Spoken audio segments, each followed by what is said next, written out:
I have been excited for this trip out to Carnarvon Gorge for the longest time. I'd wanted to go and see these amazing escarpments and enjoy some bushwalking, and we went. We saw, we walked, and we got so much more out of this trip than either of us could have imagined. The feeling of this place was timeless and awesome, and I felt transported to a simpler, quieter place in my inner landscape, and I believe my husband did too. We felt like this was a superb destination for us to enjoy 6 days away on our own, seeing and learning about a different part of our amazing country as well as our changing relationship. Carnarvon Gorge is 723 kilometres from where we live in Brisbane, Australia, which means it's around an 8-hour drive. The first day we drove 5 hours to Roma and stayed at the Mandalay Motel with the lovely Diane. She gave us her tips on dinner and breakfast places, and they did not disappoint. The following morning, we drove the rest of our journey. It's about 3 hours from Roma to Carnarvon Gorge via Injune. We decided to stay at the Big Four campground, Takaraka, which translates as peace and tranquility, and it most certainly was. After setting up our camp, we headed down to the Gorge Information Centre that afternoon to learn a bit more detail about the gorge, its history and its meaning to the Indigenous people of Australia.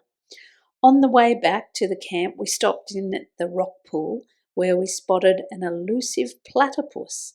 It was an easy 400-metre walk in and then back out, and we also spotted some freshwater turtles, a laughing cockatoo, and some fish in the pool. From what I've learned, the rainbow serpent, Mundagara, created Carnarvon Gorge by carving through the landscape as it travelled through the creek system and shaped the sandstone as it moved.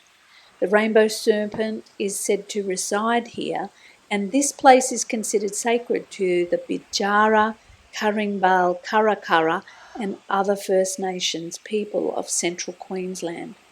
They view the entire landscape, including the dramatic sandstone walls and the flowing water, as holding great spiritual power and significance. Some of my research has told me that this place was a place for birthing and burial, and some accounts suggest that it was not permanently inhabited. People tended to come here for ceremony and trade. I had some powerful encounters on this land, which I will share with you a little later in the video, and learning about this place made me reflect and even imagine how it was for the Indigenous people of our land.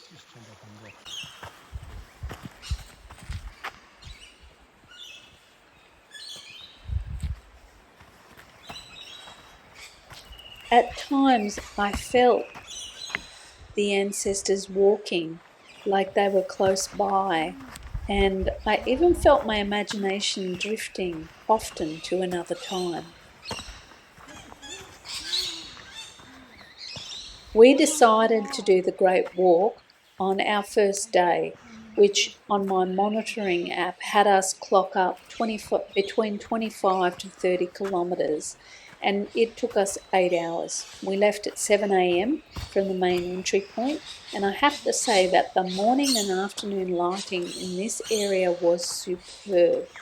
Hopefully you can see the golden glistening light of the sandstone in the background.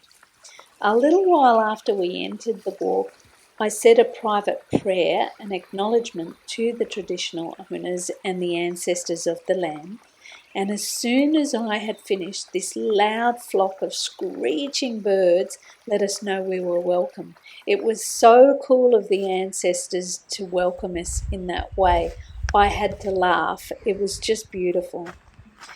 We only stopped at the art gallery on the way to Big Bend, and as soon as we were outside the gallery, I felt this strong wave of emotion. It felt like a really powerful place to me, and I wondered how many people had felt that wave before me. The art gallery was beautiful and peaceful and quiet, and I was actually amazed at how we had quite a bit of time by ourselves at each of the sites. It felt like an honourable way to experience these special places. I remember when we were trekking in Nepal and our guide Dipendra told me that the trekking was like a detox and so meditative. And I could feel the same thing happening here. My husband and I got into a rhythm of walking. We talked occasionally, but we had a lot of silence as well. And it was silence because we were in awe of the nature all around us. When we got to the art gallery and we stood just outside the art gallery, I just felt so emotional, like you could feel the specialness of the place.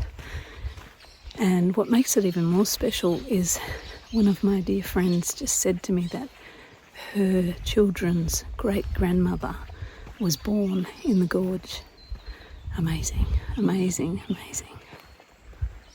At Big Bend, we had our packed lunch. How's your singer? Pretty good after about a 9K walk. It was so delicious sitting there by the water on our little beach watching the water reflect up on the rocks above. And on our way back, we stopped at the Cathedral Cave for more rock art. The paintings were simply beautiful in the surreal cave setting. The amphitheatre too was phenomenal.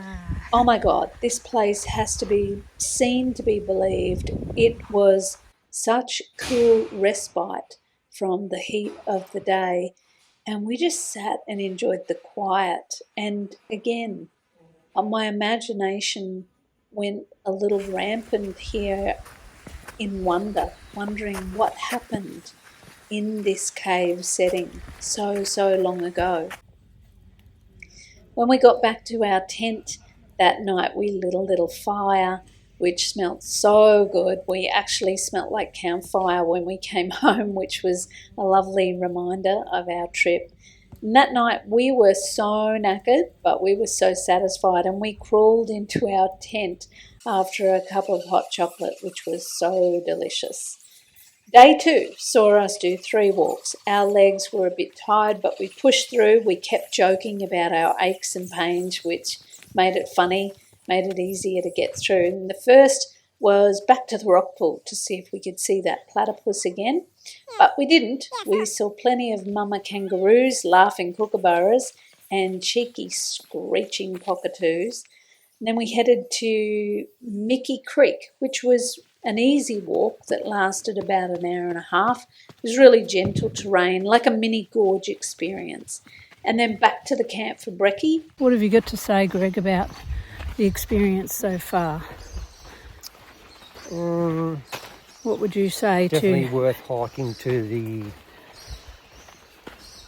end, first day, get the big one out and done. Yep. Check out for aches and things. We got through it all right, so then we're doing the other really good one today, Moss Gorge. Yep. Which apparently is really nice at 12 o'clock midday. Moss Garden. Moss Garden. What was your highlight of yesterday? Well, of course, I can't say what it was on film, but the amphitheatre. Yeah, okay. Big Bend was pretty good too, wasn't it? Yeah. And swimming in the creek was good too. Amphitheatre reminded me a lot of Cape York and on a few of those rock paintings and places we went up to up there. Yeah. Great. Okay. Signing off. Thanks, everyone. And there's a lot of leaves on the track to be taken photos of. Amanda thinks there's different colour on every single leaf that we find that we have to take a photo of. I'm an artist, Greg. And she was going to put every leaf picture up on the internet for everybody to see. I would not do that. I would not do that. They're just for me and my artistic gaze. Thank you. Now we are signing off. What's your expectation of the Moss Gardens? Well, it's pretty high after talking to that lady yesterday. Well, there was one lady. Now, where are we going here? Across there? Where? Right across.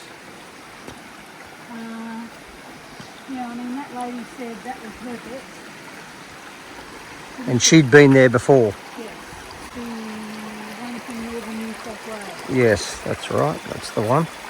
And then we were off to the Moss Garden walk, which was so beautiful and so cooling. The gravel was crunching under our feet, and so the meditation of walking along the distance began again.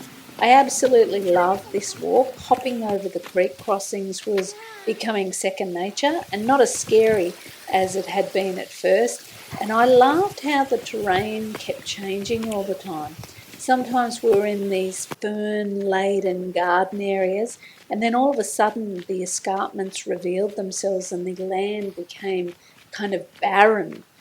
The air was fresh and earthy, full of so many smells, eucalyptus freshness everywhere, buzzing bees doing their work for the day, and plus those kookaburras, they laughed constantly, all of the time.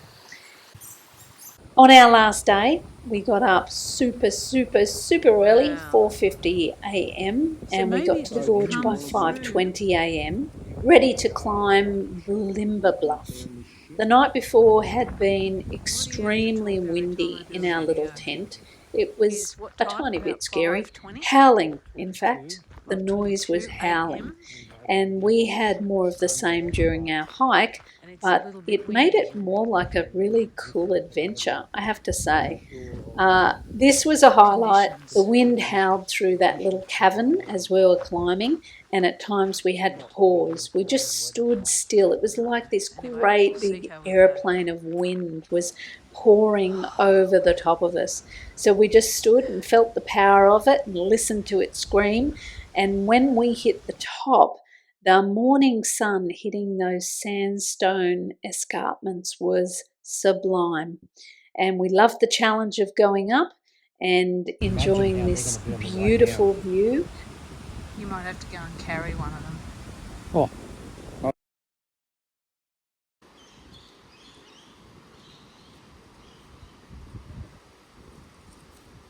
And on the way back down, we found this cute little cave. I'll put some video or a photo up of it. It was so beautiful. This was about 3 hours return. Wow. It was challenging, but it was worth it, totally worth it. Later that afternoon, we hit the very gentle nature trail, which was half an hour, return circuit. It took us on a little jaunt without any climbing. It was a nice way to end our hiking adventure, but we were left with hunger for more. So we'll be heading out on more adventures just like this in the near future together. As I reflect on this trip, what stays with me most isn't just the kilometres that we walked or the places we saw. It was the feeling of being held in and by nature. The ancestors welcomed us, the land invited us to slow down, and we came home exhilarated, restored, and inspired. Nature is the greatest healer. She knows when to challenge us. She knows when to soothe us. And she knows that she is always a space for us to just be. Life too is like a landscape, layered, textured, always changing. Sometimes the path is steep, sometimes it's gentle, and often we don't know exactly where it will take us. But that's the beauty of it. We keep walking, we keep choosing, and along the way we discover who we are.